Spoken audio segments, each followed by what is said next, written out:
இது அடுத்த நாள் காலையில வந்து குடமுழுக்கு. அதுக்கு எல்லாரும் ரெடி ஆயிட்டோம். ரெடி ஆயிட்டு கிளம்பிட்டு போயிட்டுருக்கோம். என்ன பார்த்தா எனக்கே பிடிக்கல. ரொம்ப குண்டாயிட்டேன். ஆஃப்டர் பிரெக்னன்சி வந்து நான் டயட்டே ஃபாலோ பண்ணாம நல்லா குண்டாயிட்டேன். ஃபஸ்ட்டு நான் உடம்ப குறைக்கணும்டா சாமி அப்படிங்கிற மாரி இருந்தது.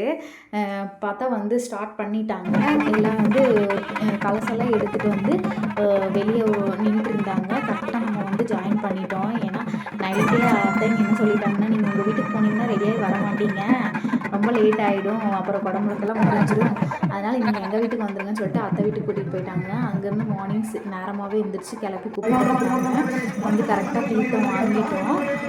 9:30க்குள்ளே வந்து தீர்த்தம் தெளிச்சிட்டாங்க. அப்புறம் வந்து எல்லோரும் சாமி கும்பிட்டு வீட்டுக்கு போயிட்டோம். வீட்டுக்கு போயிட்டு சரி மார்னிங் பிரேக்ஃபாஸ்ட் வந்து பாட்டி வெளியே வாங்கி கொடுத்துட்டாங்க. சரி லஞ்ச் நம்மளே சமைச்சு சாப்பிட்லாம். அப்போ தான் கொஞ்சம் ஜாலியாக இருக்கும் அப்படின்னு சொல்லிட்டு பாட்டி சாம்பார், ரசம் எல்லாம் வைக்க ஆரம்பிச்சிட்டாங்க. முருங்கைக்காய் சாம்பார், ரசம். அப்புறம் வந்து பாட்டி வடை பருப்புக்கும் ஊற போட்டிருந்தாங்க. உளுந்த பருப்புக்கும் ஊற போட்டிருந்தாங்க. 2ம் செஞ்சுருந்தாங்க. செம்ம டேஸ்ட்டாக இருந்தது. அப்புறம் மத்தியானம் நல்லா ஒரு வெட்டு வெட்டிட்டு அதுக்கப்புறம் வந்து சரி நைட்டுக்கு யார் போய் சமைக்கிறது அப்படின்னு சொல்லிட்டு பாட்டி வீட்லேயே வந்து நான் எல்லாத்தையும் பேக் பண்ணிவிட்டு அதுக்கப்புறம் நாங்களும் நல்லா சாப்பிட்டு கிளம்பிட்டோம். பாட்டிக்கு இதில் ஒரு ரொம்ப சந்தோஷமாக இருந்தது.